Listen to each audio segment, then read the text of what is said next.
अब हर खबर से रहिए बाखबर। देखिए खबरों की 2020 सिर्फ फिक्रो खबर पर।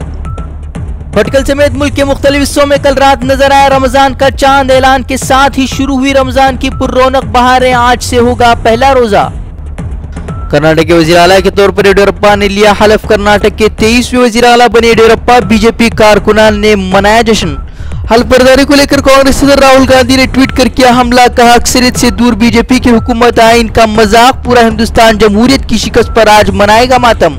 जेडीएस की हिमायत के साथ अक्सरियत साबित करने वाली कांग्रेस को नहीं दिया गया सरकार बनाने का मौका। गवर्नर ने बीजेपी को हुकूमत साजी की दी दावत। अक्सरियत साबित करने 15 दिनों की दी तवील मोहलत। कांग्रेस ने गवर्नर को बताया बीजेपी का मोहरा।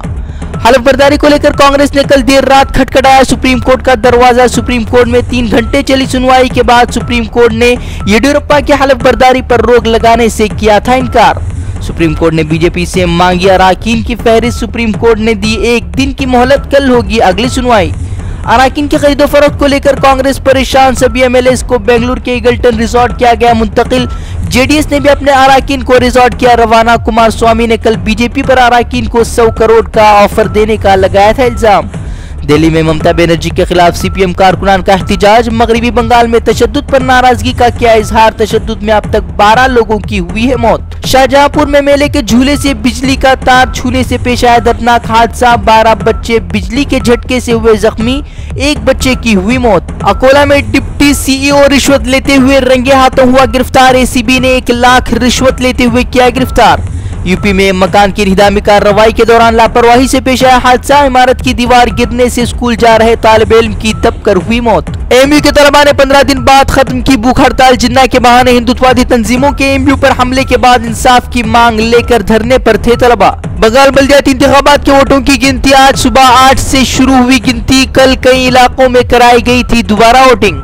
जम्मू में रमजान के दौरान जंगबंदी का किया गया ऐलान। महबूबा मुफ्ती की दरखास्त पर मरकजी हुकूमत ने फोर्सेस को कार्रवाइयों से गुरेज करने की दी हिदायत। यूपी के फिरोजाबाद में बोतल फैक्ट्री में लगी भयानक आग। लाखों का सामान हुआ जलकर खाक। शॉर्ट सर्किट से पेश आया हादसा। गोवा समंदर में पेश आया दर्दनाक हादसा। पिकनिक मनाने पहुंचे 3 तलबा की डूबने से हुई मौत। सभी की उम्र 12 साल से बताई जा रही है कम। अमेरिका के नक्शे कदम पर चला ग्वाटेमाला सिफारत खाने को तल अवीव से अल-कुद्स किया मुंतकिल। इफ्तिताह के वक्त सदर और इसराइली पीएम भी रहे मौजूद। सिफारत खाने की मुंतकिली को लेकर फलस्तीनियों का मुजाहरा जारी। पुरअमन मुजाहिरीन पर इसराइली फौज की वहशाना कार्रवाई में अब तक 65 लोग हुए शहीद। फलस्तीनी मुजाहिरीन पर हमले को लेकर आलमी सतह पर की जा रही है शदीद मजम्मत। इंसानी हुकूक तंजीमों ने इसराइल के खिलाफ सख्ती से निपटने का किया मुतालबा। वहीं यूनान में फलस्तीनी हामियों ने इसराइली सिफारत खाने पर पथराव कर गुस्से का किया इजहार। इराक के दारुल हुकूमत बगदाद में एक तकरीब के दौरान किया गया खुदकश धमाका। धमाके में अब तक 5 लोगों की मौत की हुई तस्दीक।